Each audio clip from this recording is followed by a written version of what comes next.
Good afternoon. My name is Rebecca Shi, and I am the Executive Director of the American Business Immigration Coalition.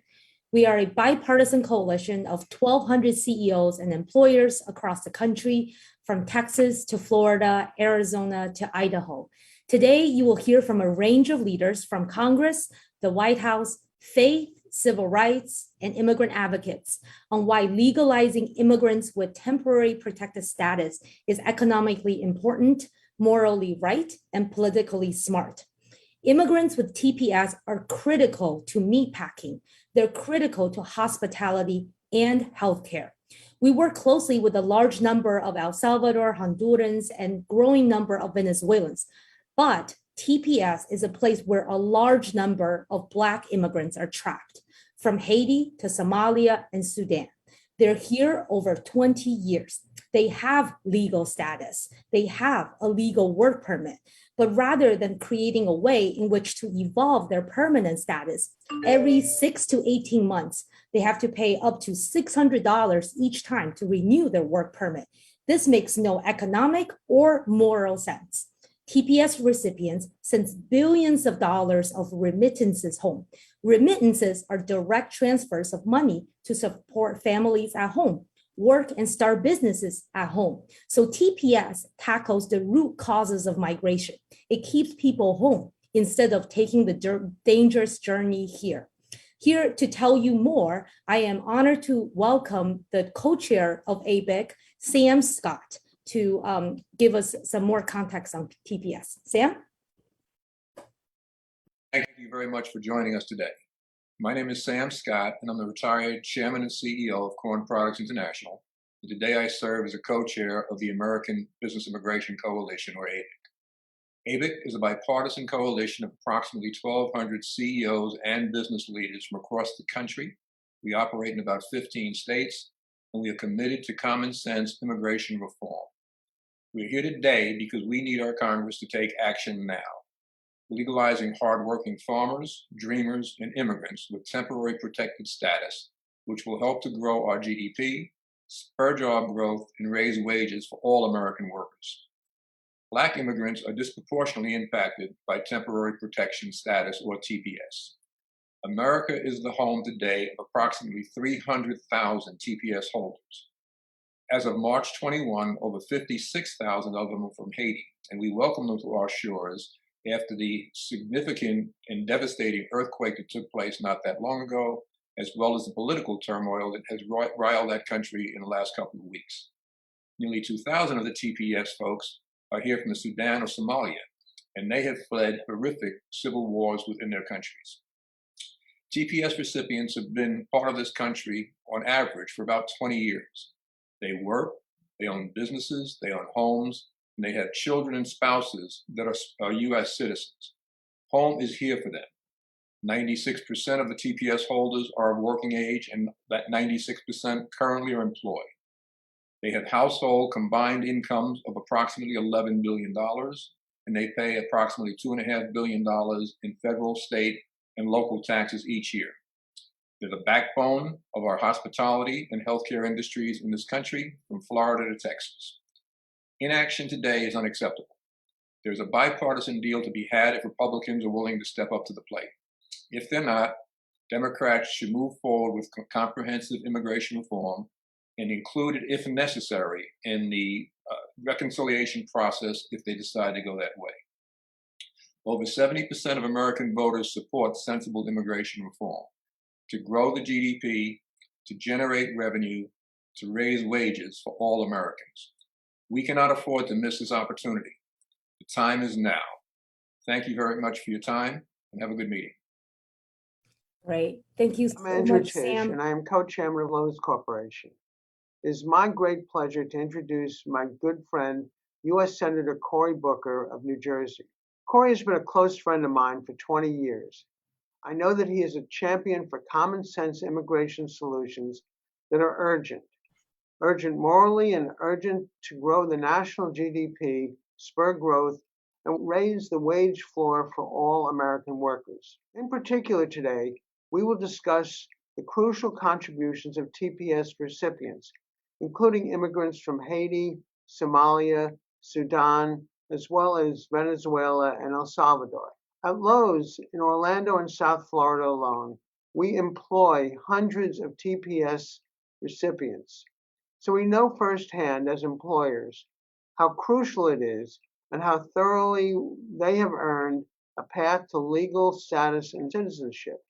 Temporary protected status recipients have fled devastating national disasters, armed conflicts, and authoritarian regimes, including Haitians following a devastating earthquake and Sudanese fleeing civil war. Recently, Venezuelans fleeing the socialist Maduro regime and Burmese fleeing a military junta each have earned temporary protected status. There are 319,000 TPS holders from 10 countries in the US today. TPS recipients have been in the country for an average of 20 years. 96.8% of TPS holders are of working age, and 95.8% of them are currently employed. They have a household income of over $10.9 billion and pay an estimated $2.5 billion in federal, state, and local taxes each year. They have a spending power of $8.5 billion. If they are not provided a path to legal status and citizenship, the impact on employers and the economy will be devastating. If TPS holders were to be eliminated from the workforce, it would cost the country $45.2 billion in GDP over a decade.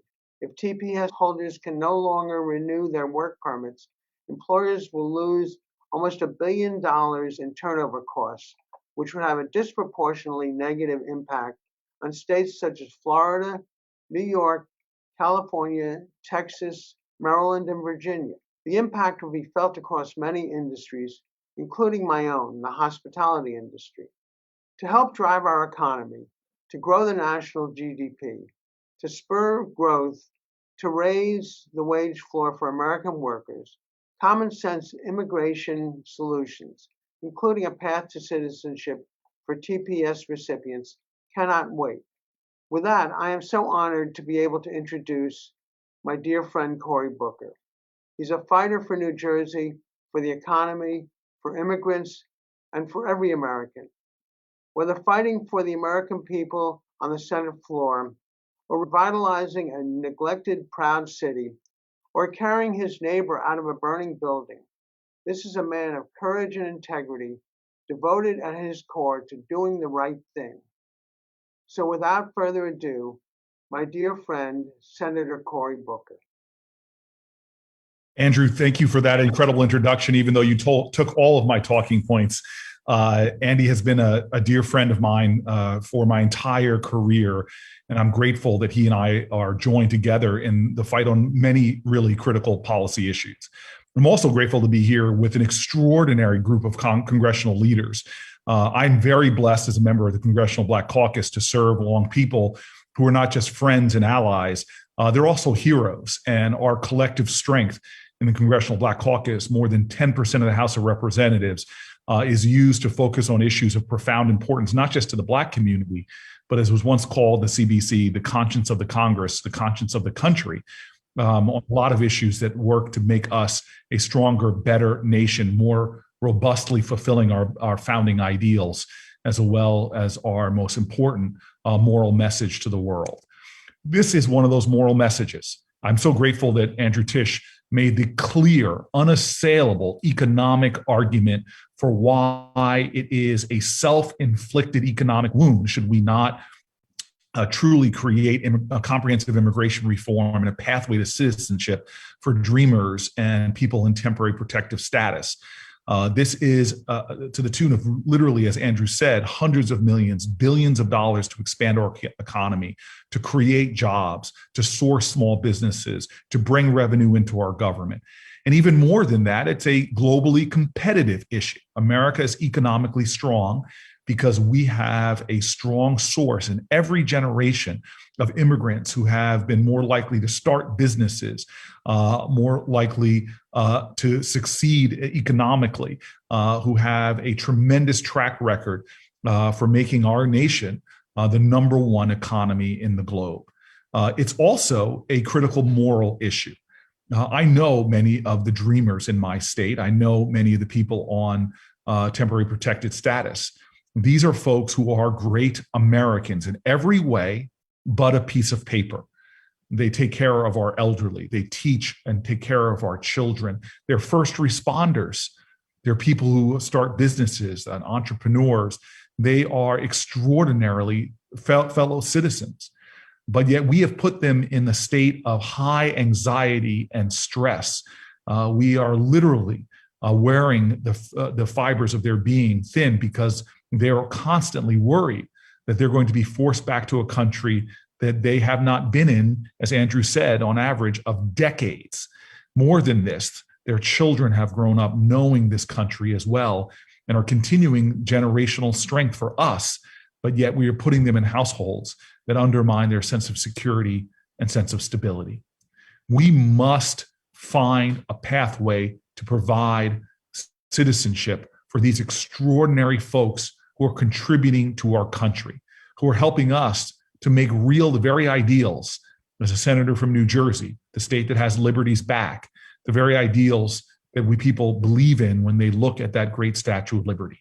I'm going to do everything I can to continue in partnership with my senior senator, who is one of the great immigration reform leaders in the United States Senate, and work with my partners across the Capitol and the House of Representatives. We as Democrats must commit ourselves to not only continuing the work, but finding a way to bring success, not just for immigrant families, but truly success for our country.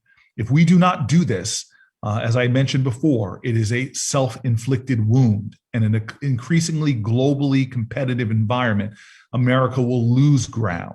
America will lose its place as a light unto nations, and America ultimately will fail in its moral mission.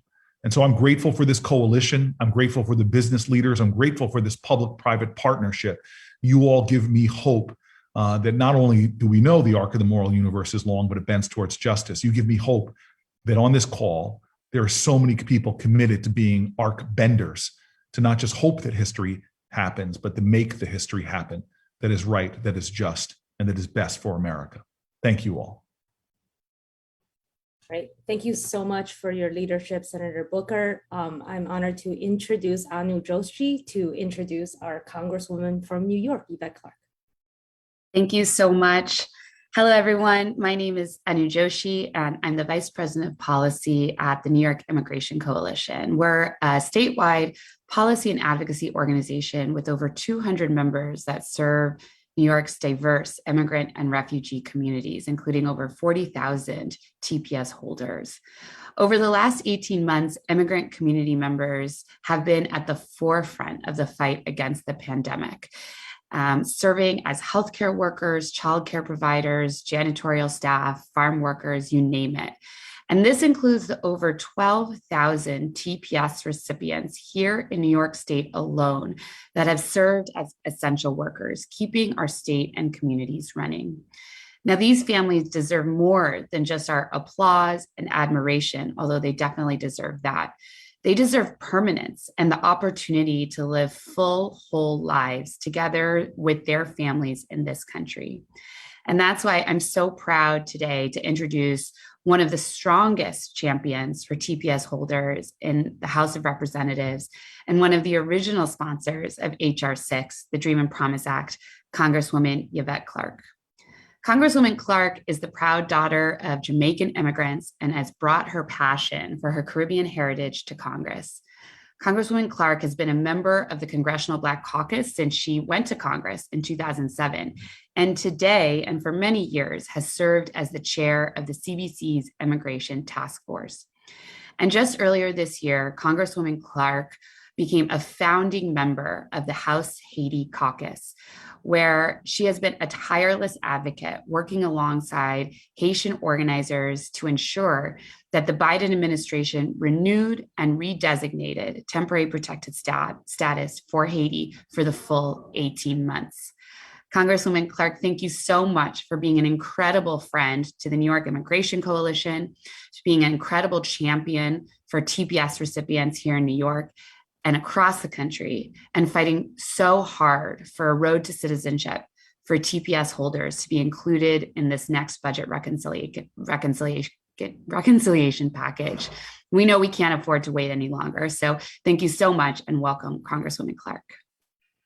Well, thank you so much for that wonderful introduction, Anu, and greetings, everyone. Let me acknowledge my dear friend and colleague, Senator Cory Booker of New Jersey, and all who have come together for this wonderful press conference.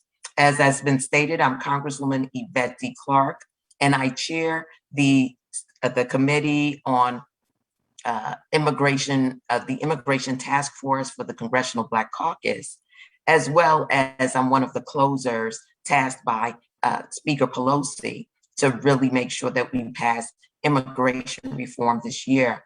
I proudly represent New York's 9th Congressional District, and that's Central and South Brooklyn. Let me thank the American Business Immigration Coalition for convening such a distinguished panel of public servants to highlight such a critical opportunity. To echo what my senator has shared and some others who have spoken, we're gathered today to call for the inclusion and prioritization of humane and innovative immigration policies in the reconciliation process coming down the pipe. The economic benefits of immigration reform are significant and well established.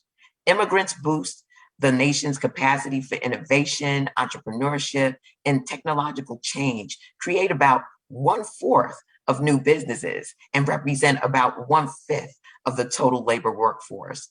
In 2013, the Congressional Budget Office found that immigration reform would increase real gross domestic product relative to current law projections by $700 billion in the year 2023 and $1.4 trillion by 2033. Unfortunately, we know that our immigration laws have not been updated for more than 30 years. This has kept families apart for decades, limited our ability to attract and retain top talent, and forced millions to live their lives in perpetual state of uncertainty. The value, courage, and tenacity of the people seeking the opportunity for a better life should guide our efforts to support the immigrant community. And as the daughter of Jamaican immigrants, second-generation American myself, I'm uniquely familiar with the intestinal fortitude required to make that arduous journey and work every day to achieve the American dream despite systems in place built to exclude and to castigate. Let me be very clear. The economic benefits of legitimizing immigrants with temporary protected status from Haiti, Somalia, Sudan, Venezuela, and other nations as part of the budget reconciliation process and immigration reform reconciliation processes is a part of our vision to transform America's broken immigration system into one that is guided by human dignity.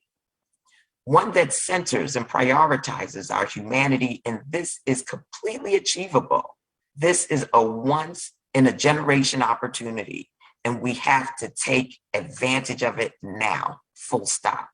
That's why I proudly led a letter with my colleagues in the House, the 6 women tasked with crafting immigration priorities and pathways to citizenship, known as the closers, to the chairs of the budget committees in both the House and the Senate, outlining our priorities for budget resolution. This letter and the importance of including immigration reform to the reconciliation process is critical. Updating our immigration system and creating an earned path to citizenship is essential to speeding our recovery from the COVID-19 pandemic and ensuring a prosperous economic future for America. And reforming our immigration system is long overdue. I stand ready to use every legislative tool at our disposal to create an immigration system that reflects the needs of our country in the 21st century. So let me again thank my colleagues and thank everyone present Thank you, today, Congresswoman. working for a better tomorrow. Thank you very much, everyone. Stay safe, stay strong, get vaccinated if you haven't already. Absolutely. Thank you so much, Congresswoman Yvette Clarke. Thank you, Juan. Well, we appreciate your support, Congresswoman Yvette Clarke. My name is Juan Carlos Cerda. I am a DACA recipient and the Deputy Campaign Director for ABIC. It's my honor to now introduce the Congresswoman Sheila Jackson Lee, who has staunchly supported legal status for me and my undocumented parents. We know that TPS impacts mostly Black immigrants and that legalization for Haitians, Sudanese, and Somalians are critical. Latinos and immigrants are indebted to the civil rights movement. That's why I'm personally proud to support TPS. Please welcome Congresswoman Sheila Jackson Lee. Miss Jackson Lee, if you could please come on camera. Thank you so much.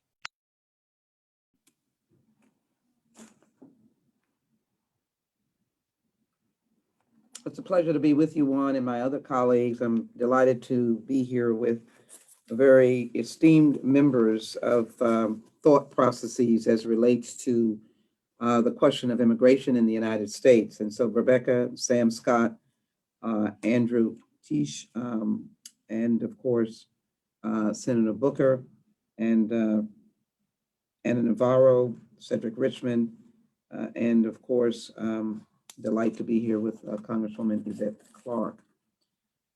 We are at a crossroads in this nation where it is of imperative determination to be able to have people who understand that the answer cannot be no, the answer has to be absolutely. And that certainly is the posture that I think we're in as it relates to immigrants and as it relates to individuals who have long waited to become the contributing citizens that they deserve to be. Victory is coming on this issue, no matter how much others may wish it were not and did not. I know that it is only a question of numbers and a question of commitment.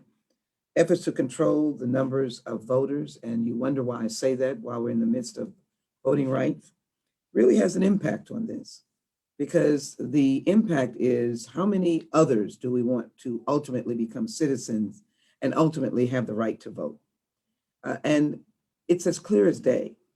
And I have to remind people that this nation was built by immigrants. The Statue of Liberty still stands strong in the midst of the waters off of New York. And Ellis Island is still a very strong fixture of this nation. But there are many other ways that people come, by airplanes, by walking across the border. But they come for a better life, and they come to do what is right. And so I believe it is crucial that we consider this a battle of a righteous cause. It is for the most precious gift to give people a life and liberty and equality, to give their children life and liberty. As a senior member of the Judiciary Committee, Homeland Security, and the Budget Committee, all of these issues of immigration and immigration reform converge on my committees. It is important to note that I have been to the border more times than I can count. I've held small immigrant children in my arms, like little Roger, 9 months old. I've seen 2-year-olds come off the bus. I visited sites like Dealey and other sites where families are gathered looking and reaching out for hope. I've had an unaccompanied children's facility in my congressional district, and I've worked on trying to provide transit facilities for people who are coming to go to where their loved ones are. So as a member of the Budget Committee, I've worked to focus on a range of policy issues as well. The United States of America succeeds as long as we acknowledge the power of immigration to fuel the nation's economy. Nation with immigrants creates jobs, and we are a nation of immigrants and a nation of laws. Immigrants are not just essential to economic growth, they are vibrant new voices and add to the texture and diversity of our nation's cultural, social, and political landscape. That is why I introduced HR 6325, the Continuing American Safety Act, or CASA, during the 115th Congress. But more importantly, I've introduced immigration reform from the very moment that I came to the United States Congress, having served as a ranking member on the Immigration Subcommittee and Judiciary. Recently, I introduced 6325 HR, extended the temporary protection status for El Salvador, Haiti, Honduras, Nepal, Nicaragua, Somalia, Sudan, South Sudan, Syria, and Yemen. And the bill also added Guatemala that had just faced a catastrophic earthquake. In 2019, Congresswoman, we appreciate your remarks. Thank you so much for your support for all of these countries. in the Houston, as I close, let me just conclude by saying that in 2019, Democrats who were then in power offered the American Dream Act and the Promise Act. I continue to stand with our DACA residents that we should provide budget reconciliation for them and our TPS recipients. Now is the time to show our humanitarian face, and now is the time to do comprehensive immigration reform. As someone who has done it over and over again, I want it to become law, and I look forward to it becoming law. Thank you so very much. Thank you so much, Congresswoman. We're going to continue to support your leadership on this issue of TPS. It's now my pleasure to introduce another strong proponent for this issue and the congressman representing the district where my undocumented parents live.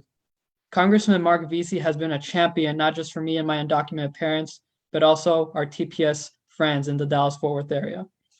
Welcome, Congressman Vesey. Juan, thank you very much. Buenos dias. Good to see everyone. And I really want to thank you for inviting me to be a part of this conversation. I think that is hugely important.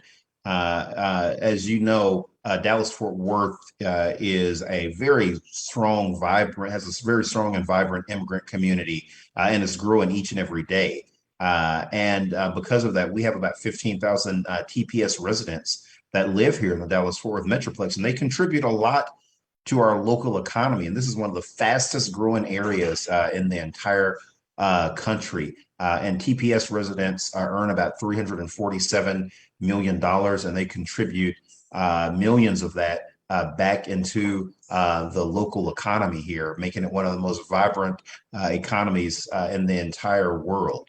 And these TPS tax dollars are going to be used to help build our airports, roads, and infrastructure. As you hear us debate the infrastructure bill, we have about 3,000 TPS recipients that work in construction. Again, something that's going to be hugely important. If we pass an infrastructure bill, we're going to need individuals and people to help make it a reality. And so, in my opinion, it is hugely important for everyone, for these families to have the opportunity to be able to have legal status. It's not only going to help give them the relief that they need and deserve, but it's also going to help spur our local economy when it comes to development and when it comes to things like making sure that we have a vibrant and successful infrastructure bill once we're able to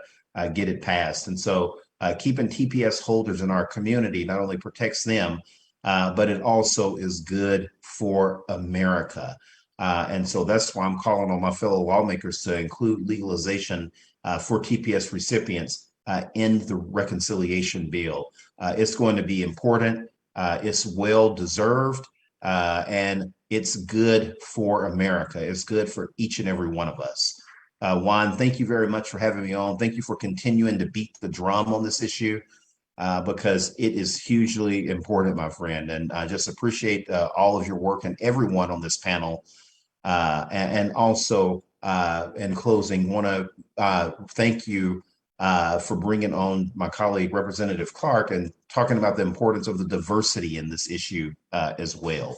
So thank you very much.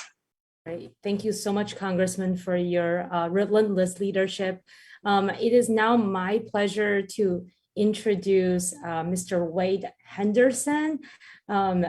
As Juan Carlos mentioned earlier, immigrants throughout the U.S. history have benefited from Black struggles. Birthright citizenship was added to our U.S. Constitution as a result of the Civil War to end slavery. Many of the Asian and Latino immigrants in the U.S. today are here because the civil rights movement led to 1965 immigration reform and the removal of pro-European prejudices. Every immigrant in this country, including myself, owes a debt of gratitude to the African American community. So I have the distinct honor to say thank you to and introduce a giant, a legend in the civil rights movement, Mr. Wade Henderson, who has led the leadership conference for over 20 years. Thank you, Mr. Henderson, for fighting for me, for my parents, and for all immigrants. Please welcome Mr. Wade Henderson. Thank you so much for that incredibly generous introduction. Good afternoon, everyone. As has been noted, I'm Wade Henderson, the interim president and CEO of the Leadership Conference on Civil and Human Rights, a coalition of more than 220 national organizations working to build an America as good as its ideals. Offering help, safety, and security to those in need is foundational to our nation's values. No one has exemplified those values more than frontline workers during the COVID-19 pandemic, many of whom are immigrants with temporary protected status. As the pandemic devastates communities, we have watched millions of our nation's frontline workers hold this country together, delivering food, stocking shelves, taking care of our sick, and keeping our government systems up and running. In a time of deep uncertainty, they showed up to provide basic needs for our communities. Now it's Congress's time to show up for them. The Leadership Conference calls on Congress to act swiftly and to create a permanent pathway to citizenship for TPS holders in the budget reconciliation process.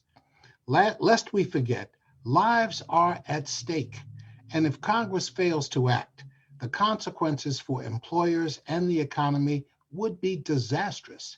If TPS holders were removed from the workforce, it would cost the country $45.2 billion in GDP over a decade. Many immigrants with temporary protected status are in the United States for humanitarian reasons after fleeing natural disasters, violence, and authoritarian regimes. And year after year, they have shown us what it means to sacrifice and fight for this country.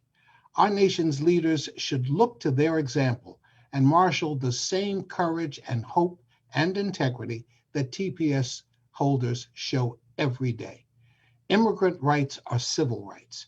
Our coalition will continue fighting for protections that respect the dignity of all people living in our country. It is a fight we will win. Thank you for being with us today.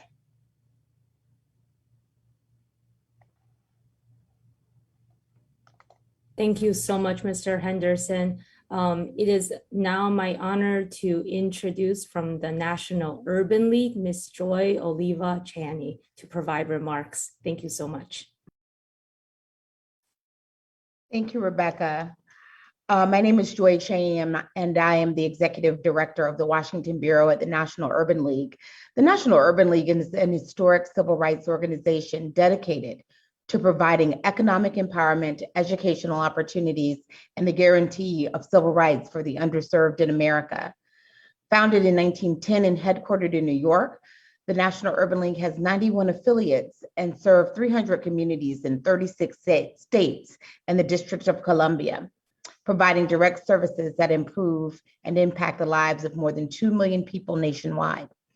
I tell you all this because many of the Urban League movement, as we call them, are immigrants from all over the world, including many who are TPS holders and are part of the Black and African diaspora. On a personal note, I live in Washington, D.C. now, but I am originally from Orlando, Florida, two communities with a rich and diverse immigrant community, and from which I have actually benefited. I also worked somewhat in vain at this point on the 2006 immigration reform bill as a staffer in the Senate, and I cannot believe we are still fighting for that reform today. There are over 300,000 TPS holders from 10 countries in the U.S. These men, women, and families are strong members of their community and are vested in realizing the American dream and building wealth for communities of color, for themselves, but also for others, for all of Americans. TPS recipients have been in this country for an average of 20 years. 96.8% of them are working age and 95% are currently employed. They have a household income of over $10 billion and pay an estimated $2.5 billion in federal, state, and local taxes each year. They also have a spending power of more than $8 billion. Now, that's not the only reason we are privileged to have them as part of our American community. They are first and foremost human beings seeking safety and security who contribute to the rich fabric of our nation, of our communities, and of our families. but that they are significant financial contributors to our economy is worth saying and rewarding. And not by the uncertainty and fear of our current immigration system, the one I've been fighting against since 2006, but with the embrace and stability and the dignity of knowing that the nation they love, the nation that they invest in, loves them back and is in fact their permanent home. The moral arc of history bends towards justice, and we can bend it this year, right now, for our immigrant and our TPS holding neighbors. We must secure a pathway to legal status and citizenship for these valuable members of our American society. And the National Urban League stands with all of you, shoulder to shoulder, in calling on Congress to do so in the upcoming reconciliation package. Thank you so much, Joy, for your incredible leadership. It is now my distinct pleasure to introduce Congressman Cedric Richmond. Ana Navarro apologizes for not being here. She is stuck on a plane. This is what she would have said. Ana says, I was brought to this country as a child, like many dreamers and TPS holders today. Living in limbo for 20 years is unjust and make no economic sense. Something needs to happen this year. I believe our best shot is reconciliation. I have personally seen Congressman Richmond in action at the White House as President Biden's senior advisor. No one is a better fighter and a champion for TPS and immigrants than Congressman Cedric Richmond. With that, please welcome Cedric Richmond, President Biden's senior advisor and the White House Office of Public Engagement Director. First of all, let me just thank you for having me. It's wonderful to reconnect with the American Business Immigration Coalition. And of course, my esteemed colleagues in Congress who I respect and adore so much, but loved working beside them, fighting on issues that make a difference. And when we start talking about making a difference in the lives of people, safety and security, living out your life, filling your destiny and potential, those are things that we value every day. And so my colleagues in the House are champions on it. Senator Booker needs no validation on it. His work speaks for itself. And then we have President Biden and Vice President Harris, who have expressed their strong support for including immigration reform in the upcoming reconciliation legislation to be able to help many undocumented people, including TPS recipients who we're talking about today, but as well as dreamers, farm workers, and essential workers. It's time that they gain long-awaited pathways to citizenship. So I want you to just know unequivocally that TPS recipients we value as Americans. They make our country a better place because of their talents, their contributions, and yes, their sacrifices. I know that TPS recipients have relied on repeated extensions of this temporary protection to build their lives. And while they've had relief from removal, ultimately, we know that temporary simply is not enough. TPS recipients are integral members of our communities, our workplaces, and our nation. In fact, on average, 90% of TPS recipients have lived in the United States for approximately 20 years. They are the backbones of our hospitality, meatpacking, healthcare, agriculture industries in this country. TPS recipients work in the numerous industries and have been on the front lines of the coronavirus pandemic. Their service contributing to the food security of our nation should be especially noted. TPS recipients have a household income of over $10.9 billion and pay an estimated $2.5 billion in federal, state, and local taxes every year. They have a spending power of about $8.5 billion.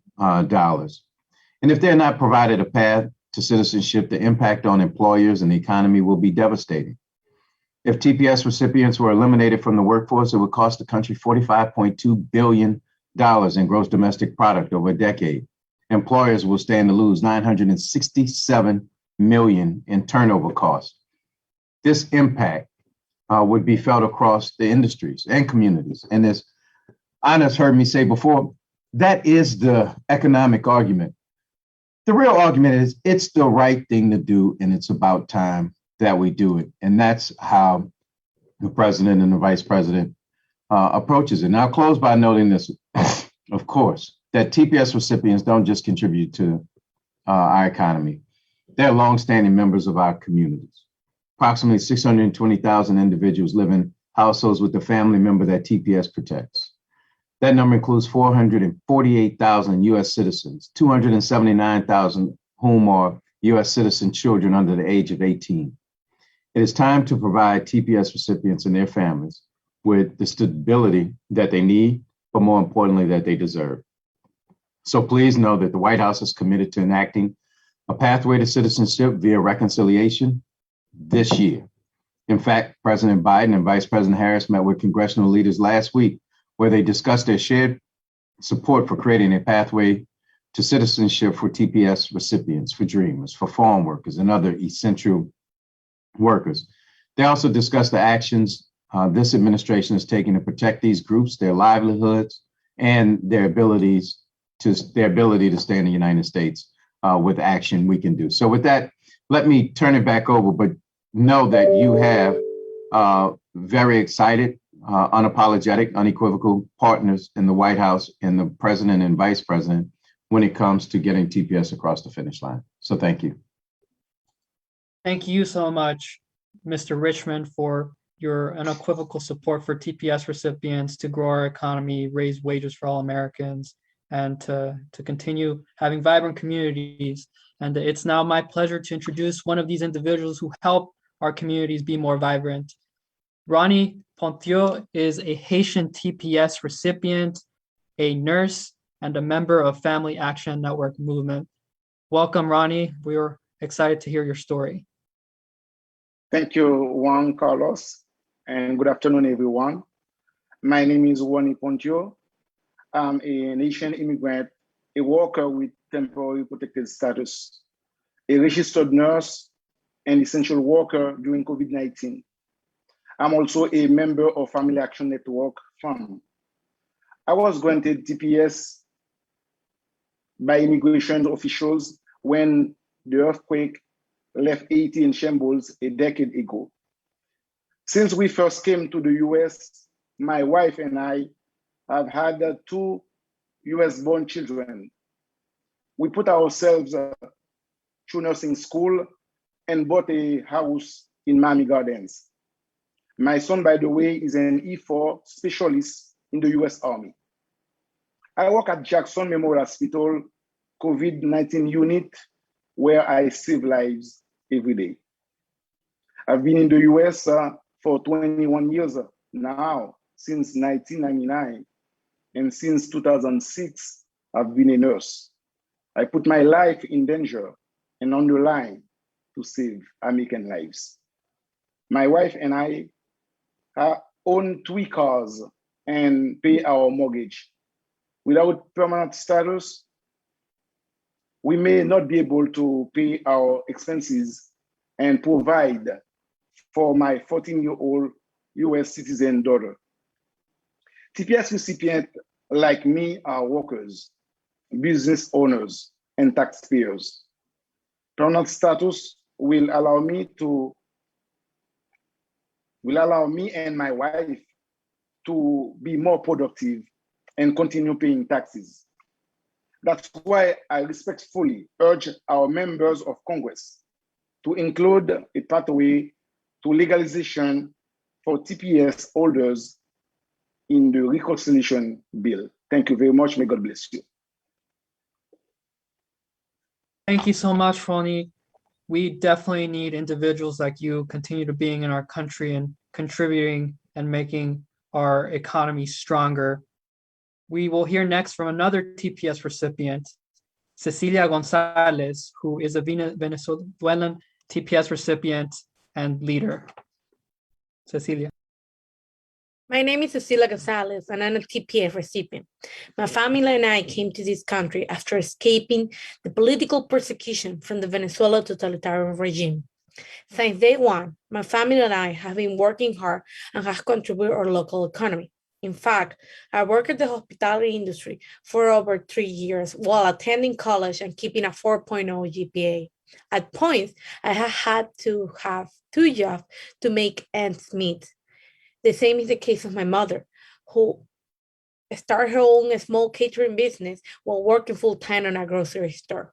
As immigrants, we often do jobs that no one else wants, like helping to keep our economy afloat during difficult times. As an asylum seeker, I do not receive any financial aid at school, so I work to pay for my education. My goal is to use that education one day to give back to our country, the place where I want to see my family continue dreaming. I'm grateful for having been granted TPS, but I also recognize it is not enough. In order for us to accomplish our very American dream and continue helping to build our economy, we need a pathway to citizenship. By becoming citizens, family like mine will be able to accomplish even more. While TPS is just temporary, our dreams in this country are not. That is why I'm asking our legislator to support the inclusion of legalization for TPS recipient in reconciliation. Thank you. Thank you so much, Cecilia, for sharing your powerful story. Thank you so much, Ronnie, for your sacrifice, your leadership as a Haitian American nurse fighting COVID, and we will support you too for a path to citizenship. I just want to thank all of our honored speakers and guests, Congressman Richmond, who is President Biden's senior advisor and the director of White House Office of Public Engagement, U.S. Senator Cory Booker, Congressman Mark Vesey, Congresswoman Sheila Jackson Lee, Congresswoman Yvette Clarke, all of our partners and co-sponsors and leaders, and Mr. Andrew Tisch, Mr. Sam Scott. We are here to make sure that this year, through reconciliation, that we're able to legalize essential workers, TPS, dreamers, farm workers. And with that, we invite you to call your US senators to discuss with them the economic, moral, and political importance of legalizing our essential workers this year. Thank you all very, very much.